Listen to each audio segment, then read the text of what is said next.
Here's what CNN recently wrote about my next guest. Quote, the State Bar of California unveiled new disciplinary charges against John Eastman for his involvement in former President Donald Trump's efforts to subvert the 2020 election results.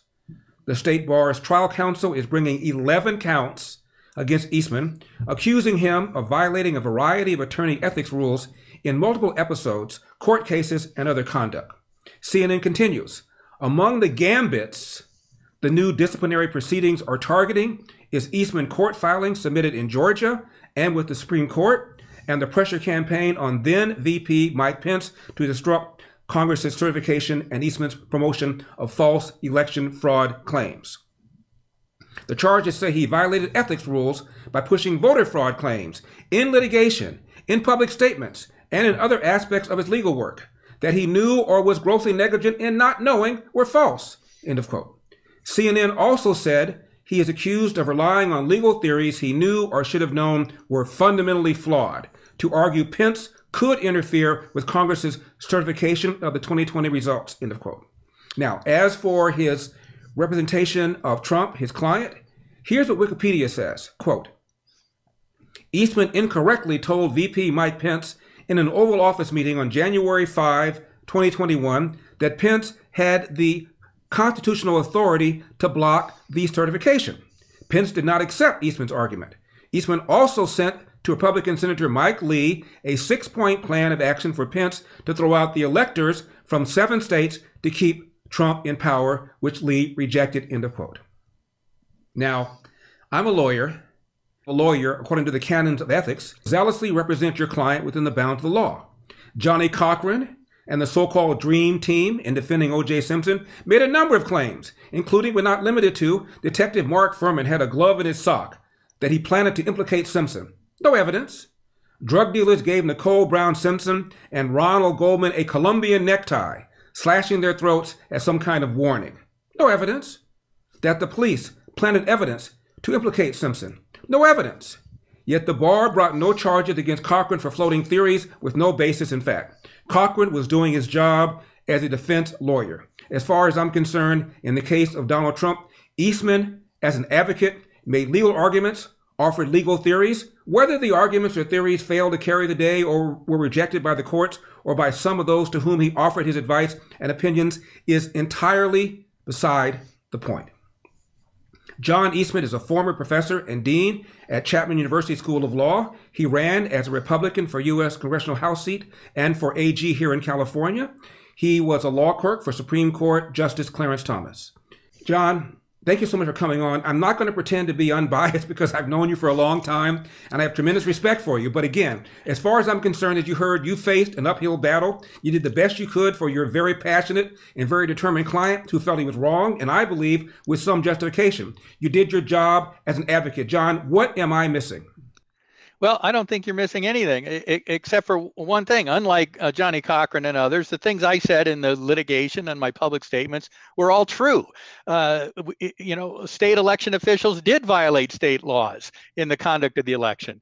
And because the Constitution so clearly assigns to the legislatures of the state the power to direct the manner of choosing presidential electors, that was an unconstitutional conduct. That's clearly true. The claims of fraud, the statistical evidence, extraordinary statistical evidence of fraud, the outright fraud, dead people voting, lots of other things. All of those things were true.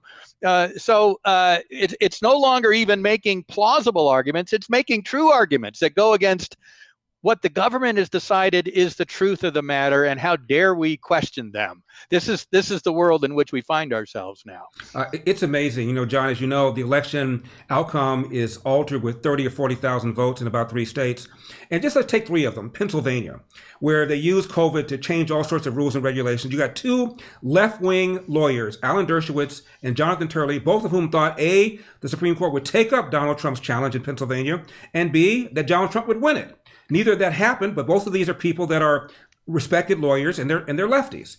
Take Michigan. As you know, 2-1, the Michigan Court of Appeals ruled against Donald Trump, arguing that the state secretary used COVID as an excuse to send mail-in ballots to everybody, mail-in ballot applications to everybody, whether they wanted them or not. And a dissent was filed saying that was wrong.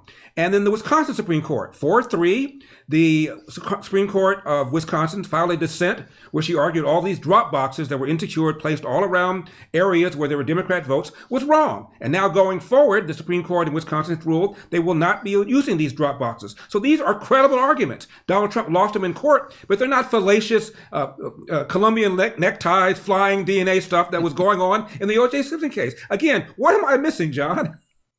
Well, and the preposterous aspect of this is, Larry, you've known me for a long time. My whole life has been devoted to upholding the Constitution and fighting for its original meaning.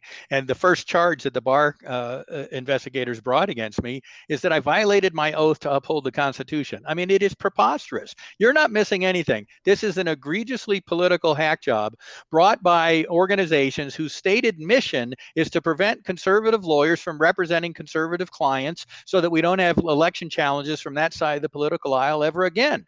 This is a threat not just to my bar license, but to the very notion of an adversarial system of justice, and quite frankly, to the validity of our elections. If we're not allowed to question such egregious conduct as we all saw with our own eyes in 2020, then we really no longer are a government based on the consent of the governed.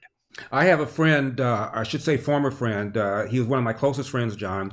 He's a law professor, and he has made an argument that the Second Amendment does not confer an individual right to keep and bear arms. I don't know how he did it. He's really bright, but that's what he argued. No one's asking him to give up his bar license for floating a theory that, in my opinion, is against the Constitution.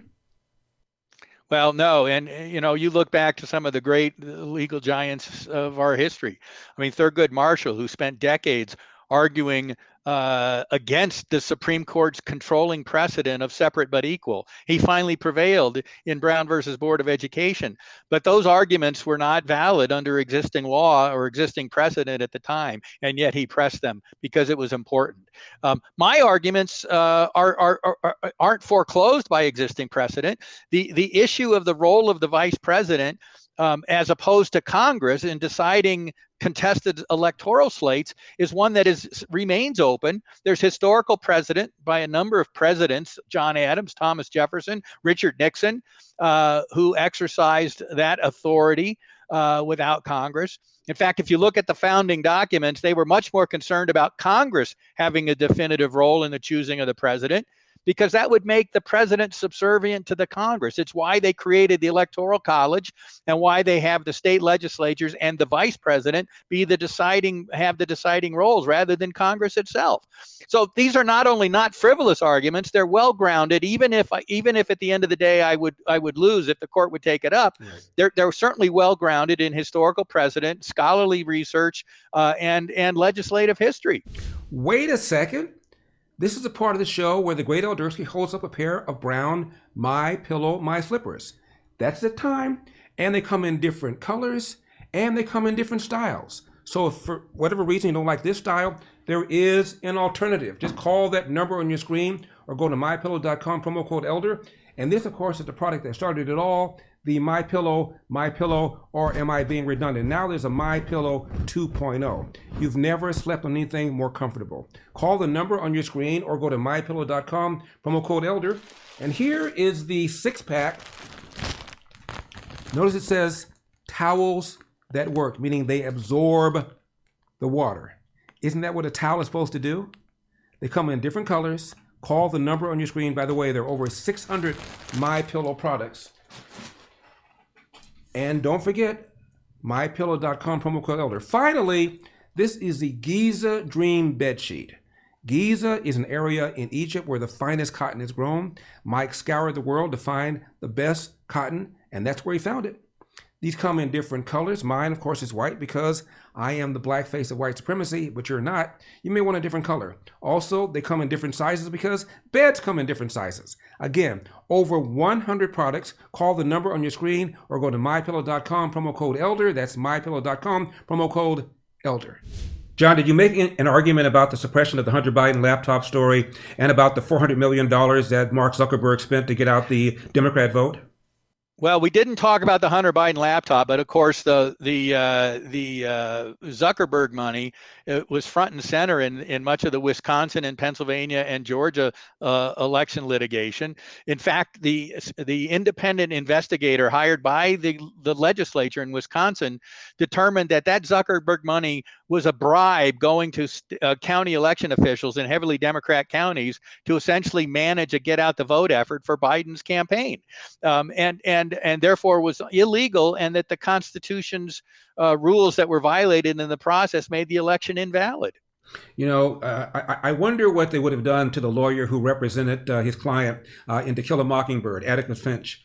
If your client is unpopular and you represent him and you make arguments, you get disbarred or you can't work. Where are we? Well, you know, or think back to even further in our nation's history. John Adams, representing the British soldiers in the Boston Massacre case, he was roundly politically criticized, but nobody even contemplated any threat to his law license for taking on that client. I mean, for heaven's sakes, we've got law firms that are proudly representing, proudly represented during the Bush administration, the Gitmo detainees who launched an armed attack against the United States, and they're celebrated. But if you represented President Trump and raised questions about election integrity of things that we all saw with our own eyes, that's just not permitted. And we're going to shut you down, and we're going to destroy you. We're going to take away your livelihood. We're going to subject you to abuse, to targeting by thugs. I mean, it really is extraordinary. Your representation of Trump also jeopardized your relationship with Chapman University, where you both were the dean and you also taught there for a long time, correct? I did. I was there for 20 years, and the leftists on the faculty, even though Chapman has a reputation for being an Orange County conservative school, it's not. And the leftists on the faculty lobbied hard to get me out. So I resigned rather than having to deal with that nonsense for the next number of years. But look, the academy is all tilted hard left. Big law is now tilted hard left. Most of our major institutions, our media, are tilted hard left. And they think that they can decide what you're allowed to say, what you're allowed to think. I mean, look at the way they're going after doctors who question the efficacy of some of the regulations on COVID. Right. Or look at the way they're going after parents who challenge their school boards for the nonsense they're teaching on transgenderism in the public schools for second and third graders. The government has decided what we're supposed to think. It's groupthink, and if we dare to question it, they're gonna prosecute us. They're gonna call us domestic terrorists. They're gonna litigate us to death. By the way, if anybody wants to help, me fight back this, they could go to my legal defense fund site, because we've incurred over $500,000 in legal fees already, and it's givesendgo.com/Eastman. Or they can just Google, Eastman Legal Defense Fund, and it'll pop up. And they can send prayers and also financial support to that site. And we also keep a running tally of development so that people can keep apprised of what's going on and what we're dealing with. A couple more things, John. When you're out and about in the world, when you're at the grocery store, when you're getting your car cleaned, when you're in a restaurant, how are people treating you? Well, it's the country is hotly divided and uncivil. And so people that disagree with me, I mean, they turn our backs on us, longtime friends or neighbors, when we walk by. We've had contractors refuse to finish jobs for us when they find out who I am. On the other hand, I've got people coming out of the woodwork, offering support, offering prayers, offering help in ways you can't. People I never knew before, because what they see going on here, they realize is a travesty. Finally, where do matters stand right now, John? Are you really at risk of losing your license to practice law? Well, I mean, the law should be so easily clear cut on my side that I should be able to answer that definitively no. But these things are political processes, and the charges should have never been filed in the first place. One hopes that the bar court will more faithfully apply the law. than the bar investigators have done. But you know, that's never a certainty. One has to spend a lot of time making sure that they do what they're supposed to do. John Eastman, keep us posted. All right, Larry, thanks for having me on. My pleasure. God bless. Now, I know you like the show, so be sure and hit that like button. Also hit that subscribe button. We want as many subscribers as possible. Get the word out. And scroll down and you can see where you can join our mailing list to make sure you don't miss any of our vids. Believe it or not, every now and then YouTube has an issue with some of our videos. So to make sure you get them all, make sure you get on our mailing list. And finally, there's a donate button. Hit the donate button. Throw a little something in the tip jar to make sure we can continue to give you hard-hitting, in-your-face, common sense, truthful programming. Larry with Epoch, EPOCH.com, Larry with Epoch.com. I'm Larry Elder. This has been the Larry Elder Show for Epoch Times. Remember, we've got a country to save. I'll see you next time.